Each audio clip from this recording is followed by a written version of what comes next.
Martison Obeng Agyei is known in his circles as a sharp mind in marketing and sales. He currently is the head of business for Vodafone Cash and has earned his stripes within the telco industry as an innovative salesman. His rise to his current position is enviable, and on this episode, we probe into how he got there, what he did, and what it took to get there. You have been recognized as an astute marketing professional, and then you've moved from telco to telco, and we'd like to know what the story has been from inception. How did it all start? Okay, thank you, Dennis. I think, well, it's not been just from telco to telco. I started off well with FMCG. So whilst I was in school, my first actual job was with Guinness. Then from Guinness, I went to Cadbury. So from Cadbury, then my journey in telco began with, I went to Tigo. Then from there, moved on to Airtel. That later became, to Zain, that later became Airtel. Yeah. And then eventually ended up with Vodafone now. I think for me, it's the love for marketing, the love for sales, and the love for, total commercial work that actually is keeping me going. The fact that marketing is there to solve problems, it identifies and solves problems. That's what makes me happy, and that's what's keeping me going. Okay, so how did that whole process start for you? Like in school, how did you end up getting yourself into FMCG marketing? Well, I think like every kid, we had dreams, right? And I remember being in John Test school, my dream was really to become a pilot, right? And then really did I nurture it? I'm not sure I did. Went into fancy school, and then I didn't do anything that would have taken me to become a pilot because I was doing general arts. But I think the thoughts about doing marketing came in when between the end of secondary school and then going to tertiary. So that's where you discovered yourself? I was actually selling, I was doing spare parts with my dad. And my dad would typically not be there, so I'll be the one running the shop, right? And there's a relationship between the mechanic and then the shop owner, because the buyer or the final user of the spare part actually depended on the mechanic's advice. And so we built relationship with the mechanics. So I think at one point in time, there was a mechanic who came to the shop, and he wouldn't speak to my dad unless I was there.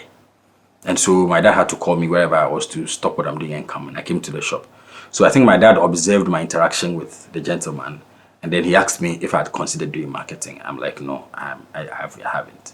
My dad is an accountant. He wanted me to be an accountant from the beginning. But I think owing to the interaction, he thought, look, why don't you do marketing? And so I ended up in IPS. I did marketing in IPS. But I think the real spark for me came when, in that year actually, when I wrote the CIMG UK, I was awarded the best student at the certificate level, nationwide. So I think I was excited about that, but then it just gave me the kick that this is what you really should do. So I think I discovered myself there when I was in IPS, going through the examinations, and then we started doing some student attachment jobs at Guinness Ghana Limited. And I remember at that time, the marketing director, his name was Mr. Hogbe, calling the group of guys I was with into his office and just telling us we had really done a good job, because he had students from another institution who came in and they didn't do a good job. So I think those interactions, and then when I saw when the guys were doing stuff, the launches that they were doing, when we used to go out and work at night and try and drive products, those things really, really gave me the kick. And that's what helped me to discover that that's what I wanted to do. Okay. So for you, it was more actually trying it out and then getting a feel for it, and that's what actually gave you that kick. Has marketing changed over the years? Look, I think it has dramatically. The principles always remain the same, right? Okay. But then when it gets into executing it, when it gets into the dynamics of getting things done within the environment, and as the environment changes, the dynamic changes, right? So however means we used to communicate years ago, it's not the same means that we used to communicate today. Even though the old ones are there, they never change, right? But the new ones give a new lease of life, and then it projects things in a certain way that you really need to keep up I mean, to be able to go with the flow. If you stick to the old way of doing things, it will not work for you, right? Because things have changed significantly. If you look what particularly do you see? Look, so I have my own thoughts, right, on the main four piece, right, the product. I think products have become standardized across.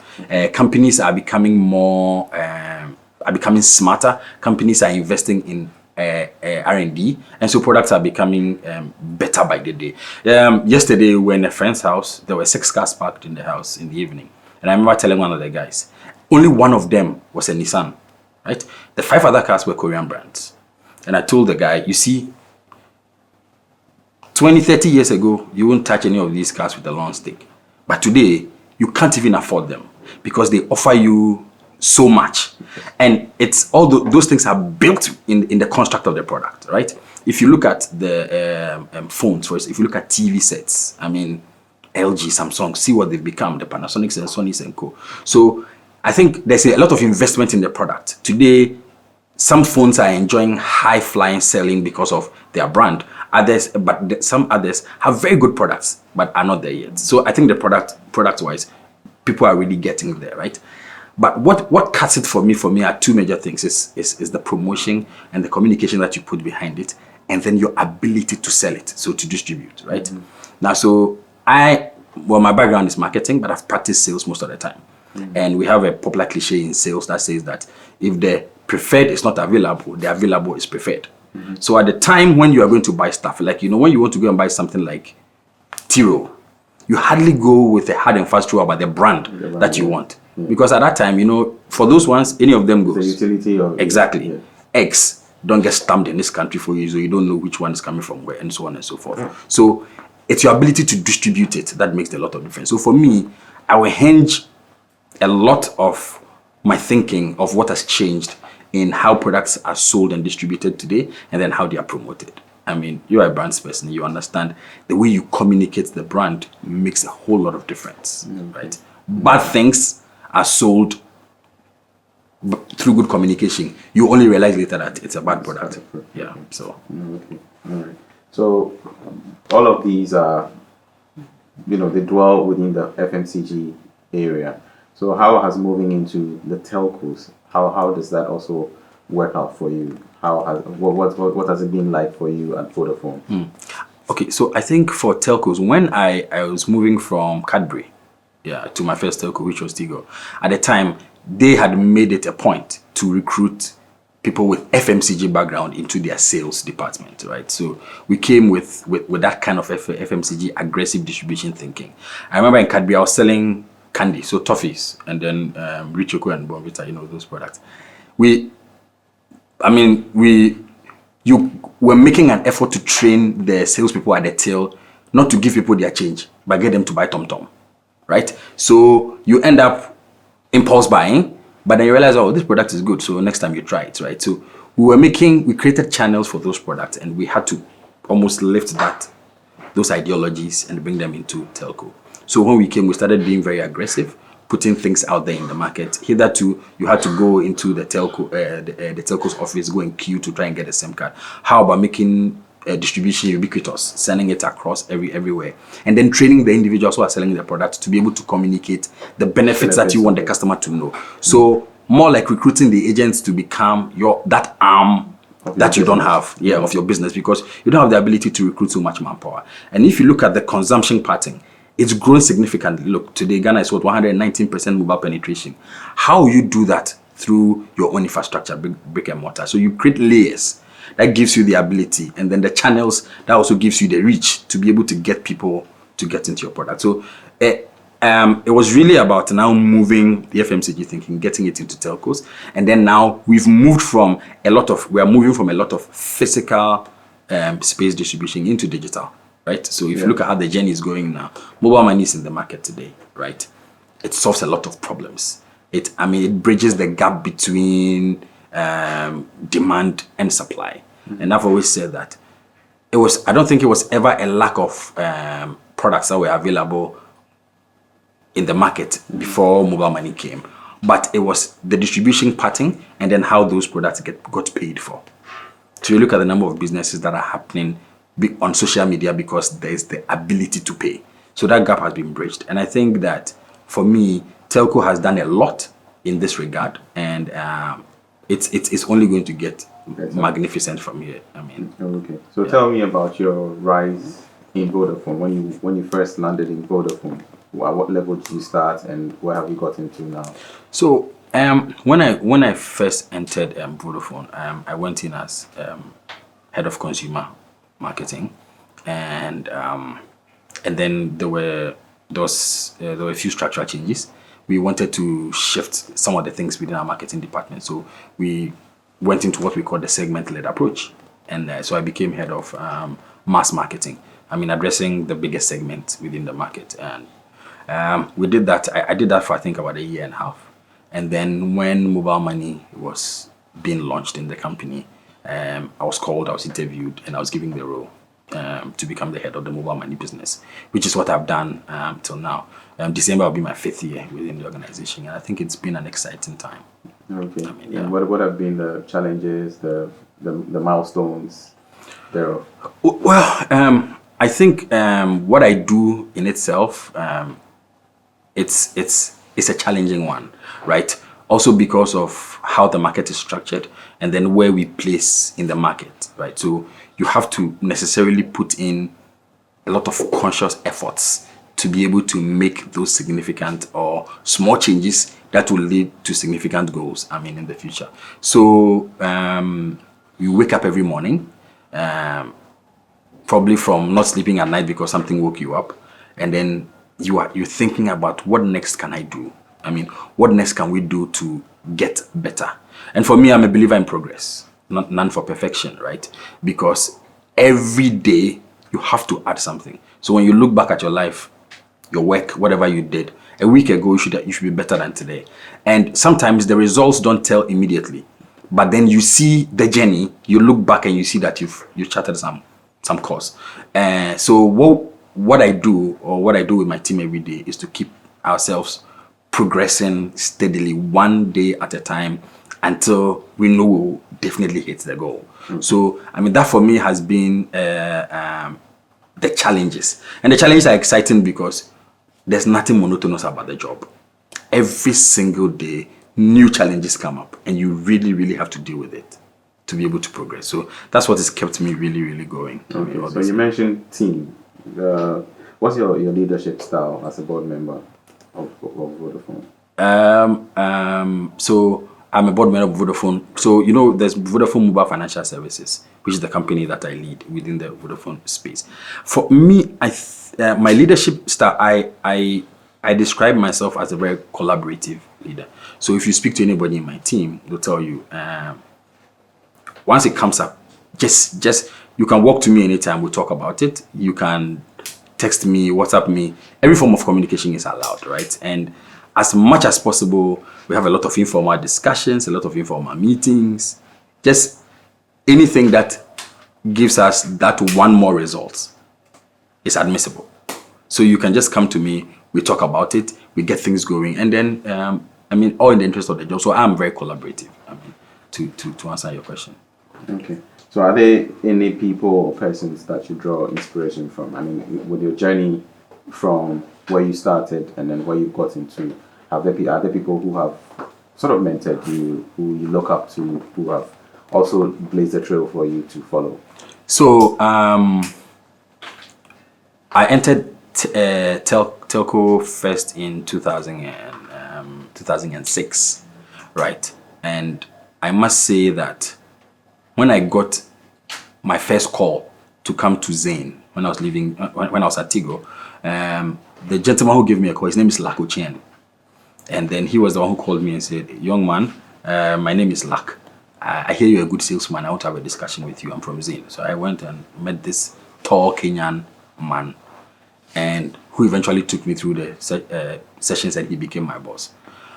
If there's one person who's made a significant impact in my professional career, his name is Lako Chen.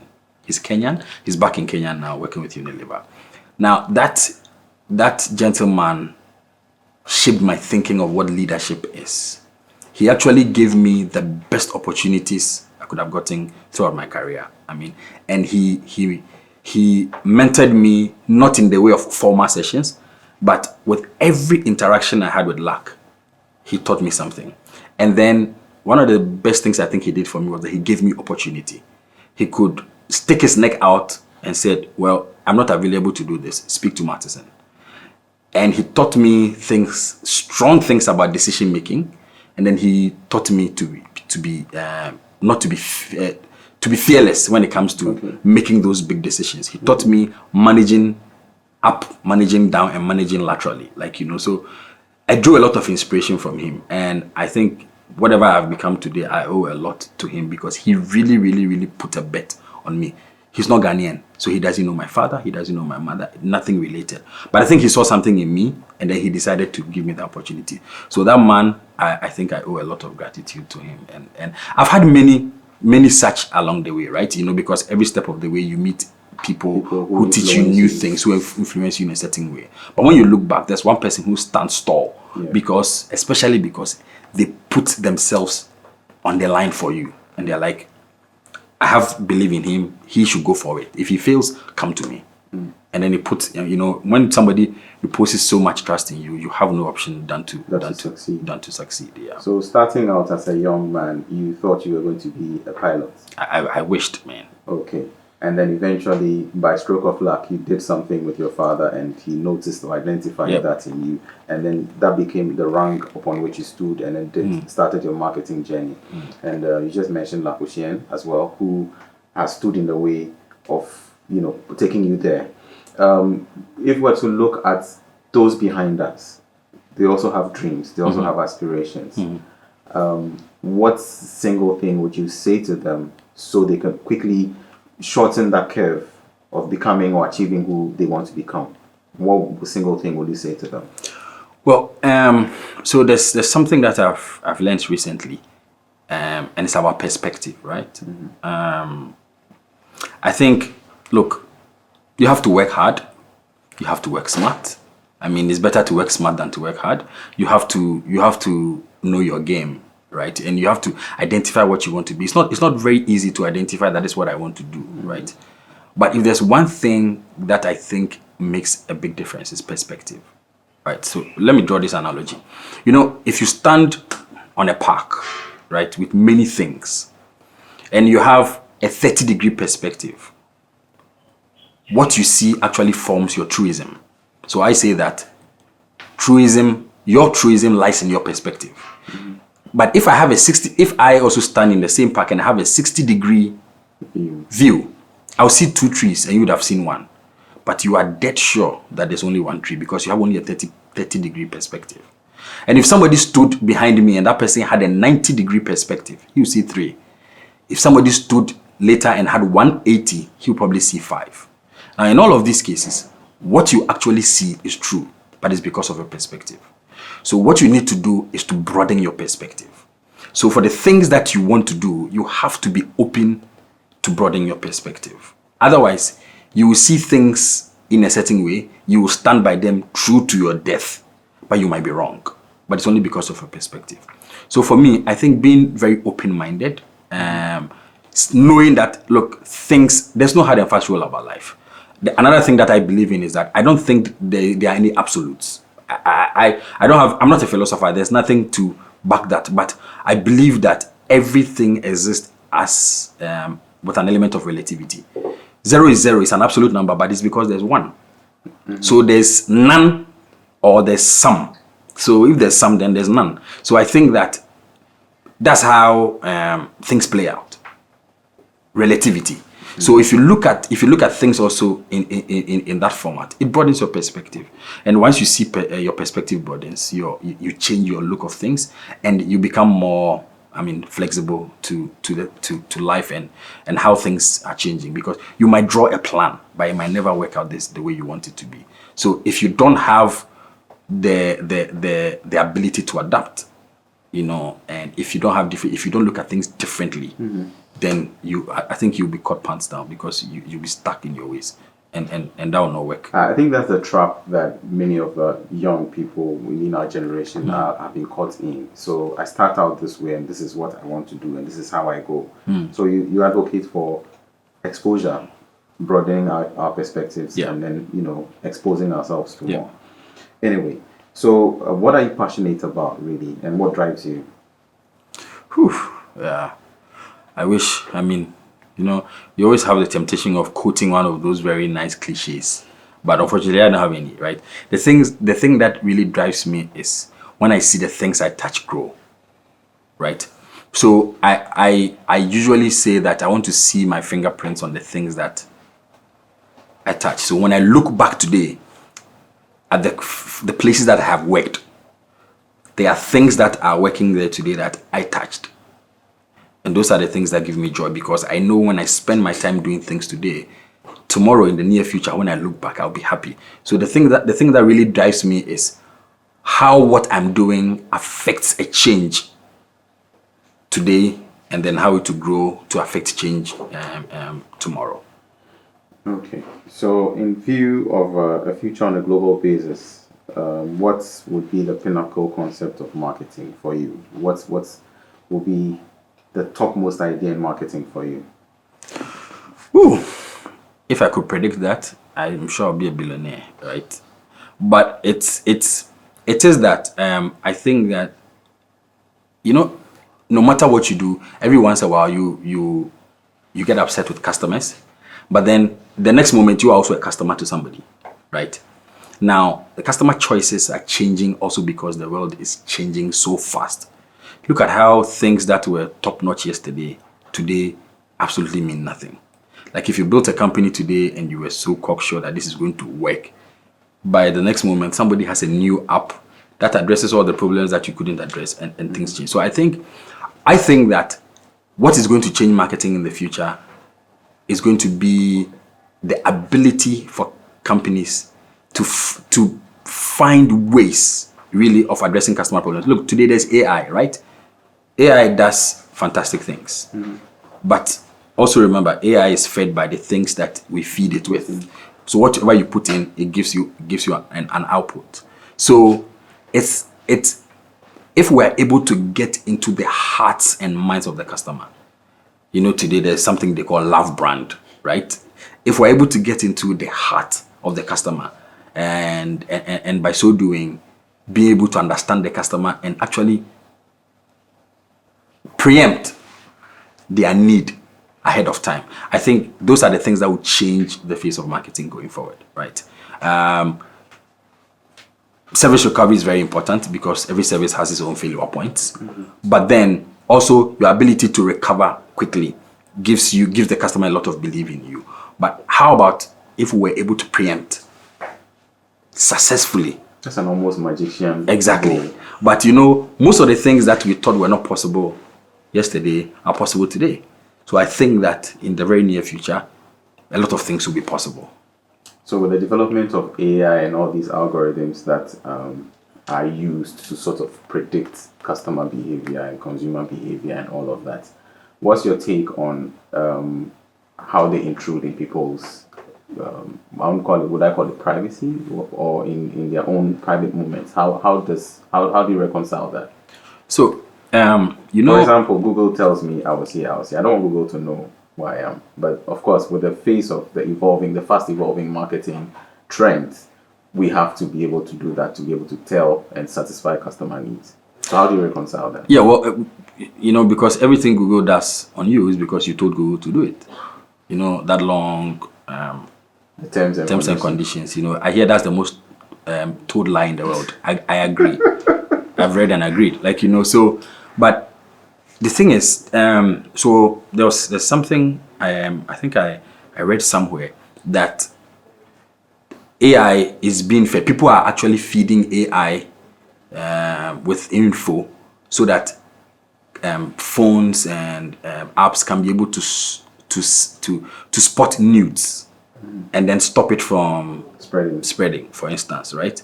Okay. But you have to feed, something has to feed it, right? So we are feeding AI, we're giving it info to be able to help us better our lives, right? So the point of intrusion really comes in when you probably didn't read, you don't know what you've given permissions on, so. and then those things are happening only for it to show in your face later that, hey, how did this happen? But if you ever backtrack, you realize that you actually gave permission for those things to happen. But sometimes the way the human race is interlinked today, you may not be the one who is giving the information, but everything that is works also because you live within the same ecosystem, yeah. and you have similar traits and characteristics as many other people. So some of the things will actually wow you, even though you didn't make a direct input. And so I think, look, there are boundaries, and we need to be conscious of those things that we don't want intrusion, and then we try as much as possible to stay away from it. But with where the world is going, a lot of things, look, people are found on Facebook in pictures that they never opted to be in because somebody took a selfie and you were at the back and you were supposed to be in church, and that kind of thing. It happens and you are there. Yes. Right. And facial recognition picks you up and then you can't deny you are not there. So there are those ones that as well. You didn't give permission for that picture to be taken, but it so happened that you were caught in the mix. Okay. I mean, how about that? So look, I think there are things that if you don't want to give permission, you have to try and stay away from it. If you bought a smart TV today and had a camera, you have to read and check it out because you brought it into your home. You connect it to the internet. Is it watching you without you knowing? You have to read about it, check and know what permissions to give, what to do, what not to do. I mean, today when you go to many offices, the cameras that come on the laptops, a lot of people have put stickers on it. Mm-hmm. They just don't want to know whether it's working or it's not working. But with that sticker on it, they are cocksure that camera can see that nobody's watching them. So we just have to be guided, by balance. Because balance is also very important. You know how far you want to go, how deep you want to go, how shallow you want to stay. You have to be conscious about it. You sound like a very driven young man, and very busy at that. Do you find time for leisure? Oh yeah, I mean, why not? I do. Every once in a while, I do. I claim I love movies. I watch some. I don't get to watch all of them. Some watch me, in the process. But I have friends that I hang out with. I mean, at the minimum once a week. Yeah, on weekends you typically find me at home. On the weekdays from work to home, if I don't have any external meetings after work and stuff like that, but mostly I'll be home. And then on the weekends, on Friday nights, I'm out. It's very necessary. Right. So just a very random question: If you had superpowers, what would you wish them to be? If I had to superpowers, what would you wish them to be? Superpowers. Wow. A special ability to do one thing or the other.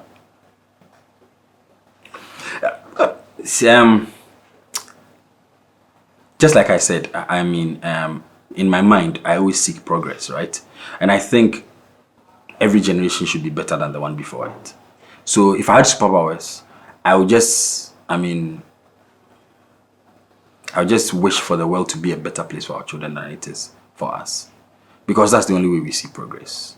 We don't know what the ideal situation would be for them, right? But at least, if not for anything at all, it should be a better place than it is today for us, for them.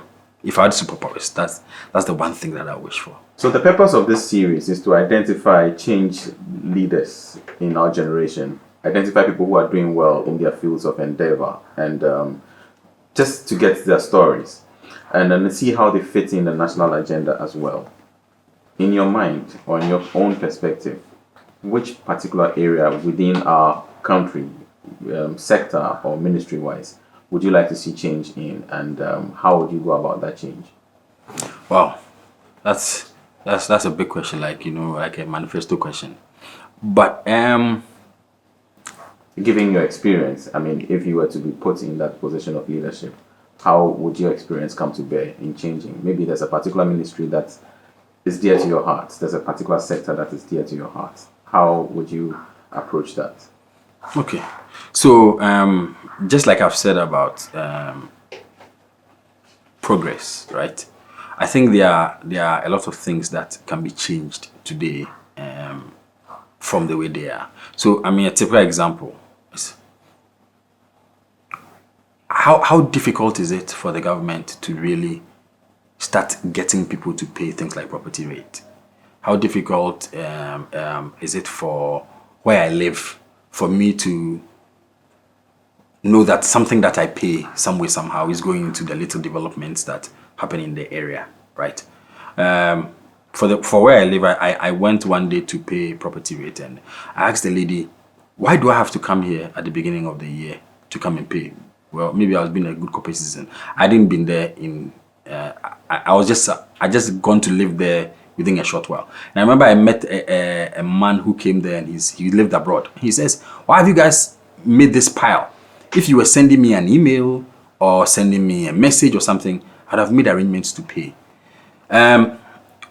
In the area where I work today, in the telecom center, the telecom sector, which is in mobile money, it's enabled a lot of things to be possible, right? So I think that the way we collect in this country, the way we make payments, the way things move more fluidly can be improved significantly. So if I had an SMS on my phone, right, that told me that my property rate is due around this time, and this is how much I have to pay for it, and I should use the following means to pay for it, I think it should make life a lot better. It should make payment of goods and services, taxes, whatever, better, and then improve our lives. Because sometimes it's almost like you have to make a conscious effort. And most things today that are regulatory, they are not bought, they are sold.